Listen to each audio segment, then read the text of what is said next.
O ano da morte, do caos e da ameaça de golpe. Mas esse foi também o ano em que, apesar do governo federal, o país conseguiu vacinar quase 70% da população. Violência policial, chacinas, velhos dramas brasileiros. Alguns que pareciam superados voltaram, como a inflação e a fome. 2021 teve pandemia, CPI, o povo de volta às ruas e Lula de volta ao topo. A receita desta vez é diferente, uma retrospectiva do ano, com os fatos que marcaram o Brasil e o mundo. Eu sou Rodrigo Viana e esse é o Tempero da Notícia especial, que está começando agora. –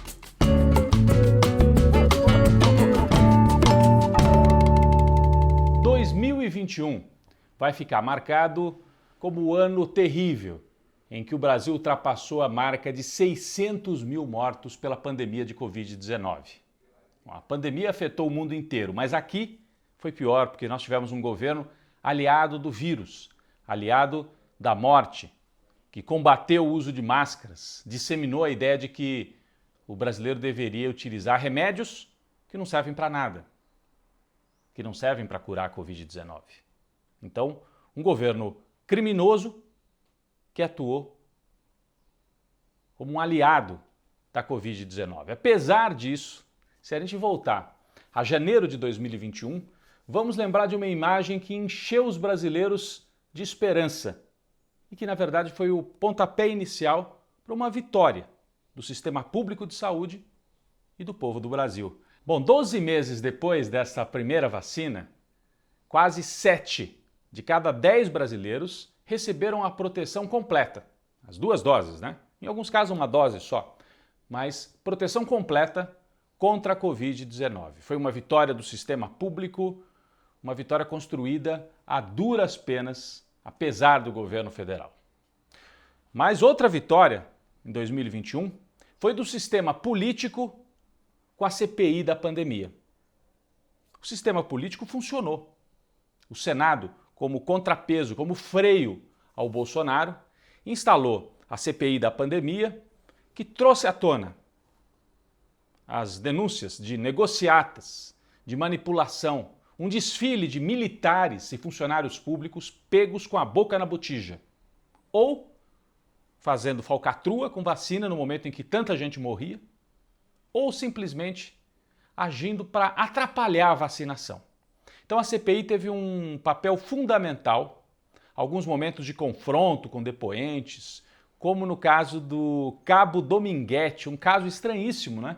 De um policial militar que se apresentou como intermediário na venda de vacina dentro do Ministério da Saúde e aproveitou o depoimento dele para atacar aquele deputado federal Miranda, que já tinha levado para a CPI a denúncia de corrupção dentro do Ministério da Saúde. E na hora que esse Cabo Dominguete, que parecia estar ali infiltrado pelo governo, começou a levantar ali suspeitas, né? Tomou uma dura do presidente da CPI. O senhor está sob juramento. Perfeito. Pois não, excelência. Tá certo? Não venha achar que aqui todo mundo é otário. Bom, foram vários momentos desse tipo de confronto, de inquirições duras. O trabalho da CPI muito bem feito. E ao final, mais de 70 indiciados. Entre eles, o presidente da República. Foram apontados 9 crimes cometidos por Jair Bolsonaro, incluindo charlatanismo por divulgar remédios ineficazes, infração a medidas sanitárias por dizer que não precisava usar máscara, além de crimes de responsabilidade e crimes contra a humanidade. Tudo isso está no relatório e entra para a história. 2021 marcou também a volta do povo às ruas. O governo de Bolsonaro perdeu aquele discurso. O governo pode não ser muito bom, mas pelo menos não tem corrupção. Acabou isso. Corrupção na vacina. E aí algumas imagens simbólicas. O presidente e seus filhos como presidiários na Avenida Paulista. De norte a sul do Brasil, o povo foi às ruas para exigir o impeachment, que acabou não saindo. Não houve força suficiente para fazer o impeachment. Faltou gente na rua, né? Algumas manifestações foram grandes, mas não tão grandes. E sobrou para o Bolsonaro um apoio dentro do Congresso.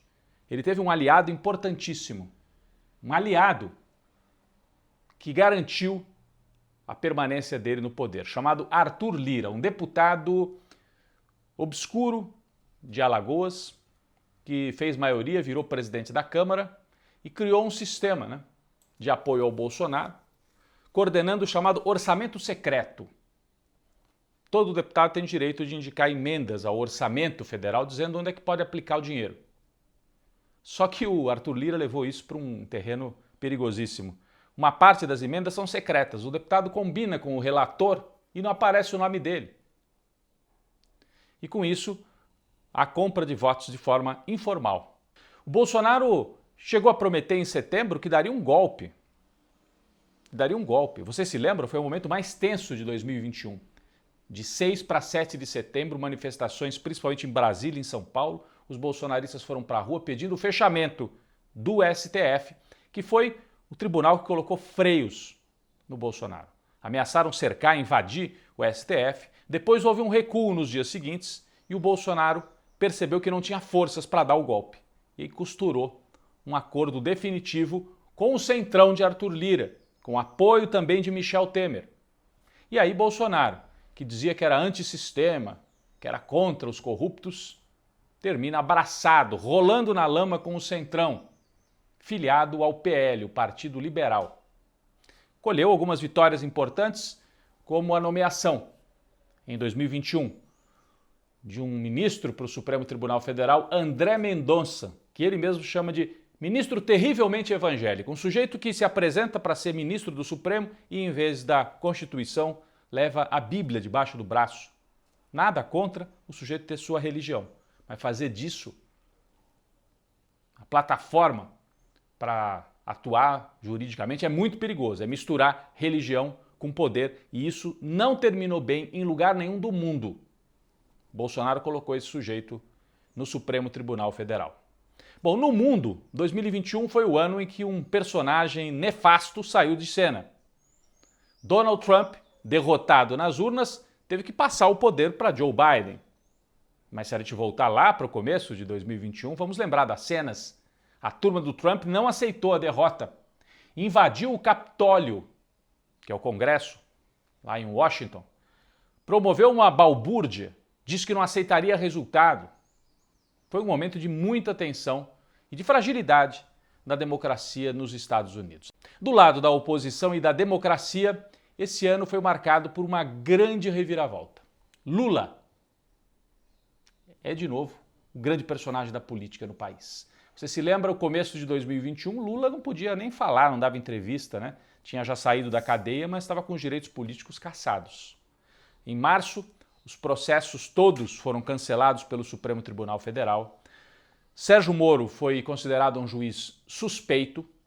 Lula, então, reaparece e dá uma entrevista histórica no cenário de onde ele surgiu, no Sindicato dos Metalúrgicos, em São Bernardo do Campo. Vamos acompanhar um trecho.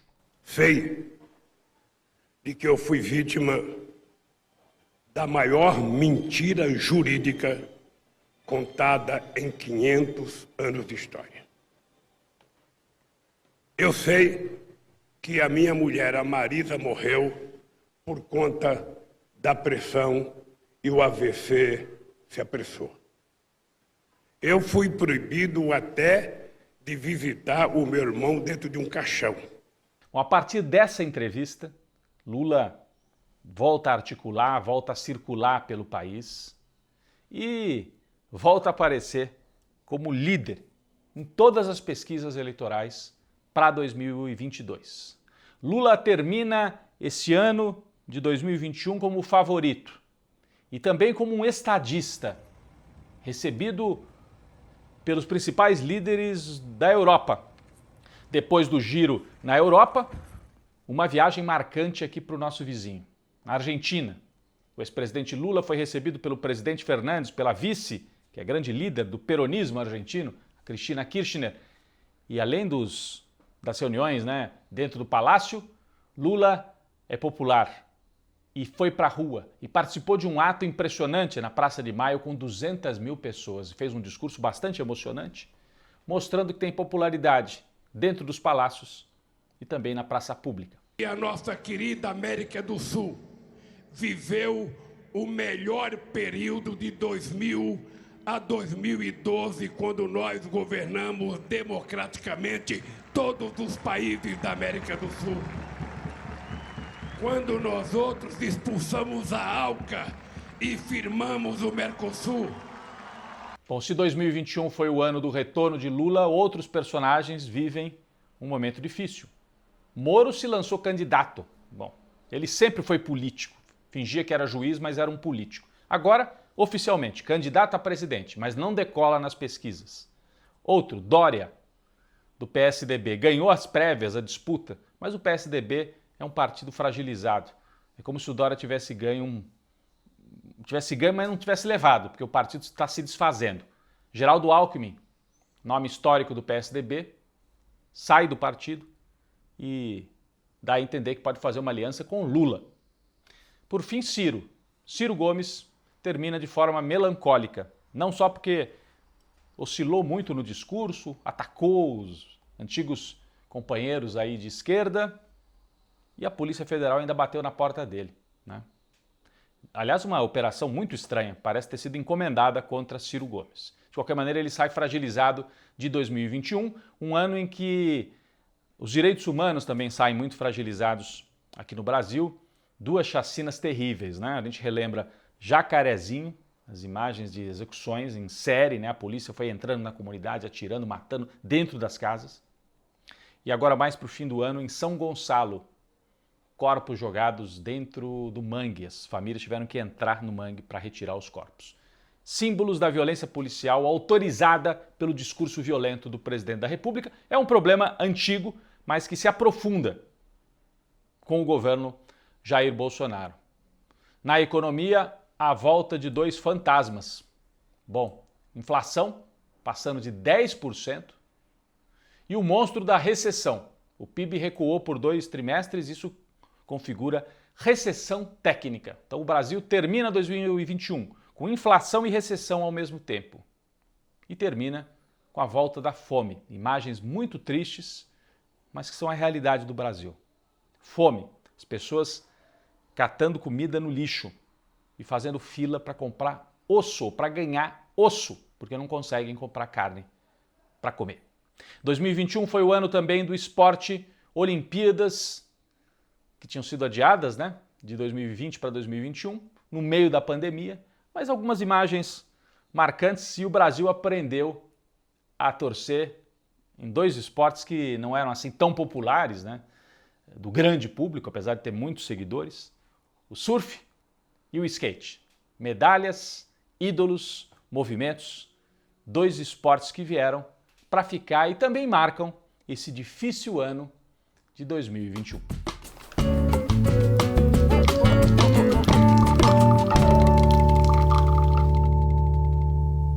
Bom, para fechar o ano, um cafezinho para personalidades brasileiras que nos trazem esperança e que se destacaram em 2021. Primeiro, Fernanda Montenegro, a dama do teatro e da televisão, da dramaturgia do Brasil.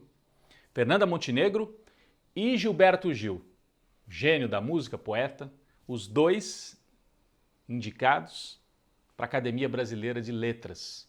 O reconhecimento da academia fundada por Machado de Assis para dois grandes nomes das artes no Brasil. Fernanda Montenegro e Gilberto Gil, que foi ministro da Cultura, mas que é principalmente um poeta do povo. Nosso cafezinho também para um outro gênio brasileiro, que faria 100 anos em 2021.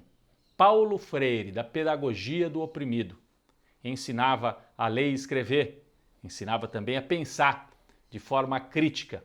Então, nosso cafezinho para o grande Paulo Freire, que virou um símbolo da extrema-direita, um símbolo do que eles querem destruir. E ele é um símbolo do que nós podemos reconstruir no Brasil. Reconstruir com a solidariedade de outro grande brasileiro, Padre Júlio Lancelotti. Para ele também o nosso cafezinho. Padre Júlio simbolizou em 2021 a necessidade de solidariedade num momento tão difícil, cuidando das pessoas de rua, né? Distribuindo comida, roupa. E não foi o único, felizmente. Nosso cafezinho também para todas e todos que ajudaram a construir redes de solidariedade, com cozinhas comunitárias, distribuição de alimentos. Por todo o Brasil isso aconteceu. Gestos de solidariedade, que ao lado desses outros personagens que eu destaquei aqui, nos trazem esperança num ano tão difícil. Que Gilberto Gil, Fernanda Montenegro, Paulo Freire, Júlio Lancelotti, todas e todos que lutaram contra a fome, contra a opressão e contra a desigualdade, nos ajudem e nos iluminem em 2022. Um cafezinho para todos eles.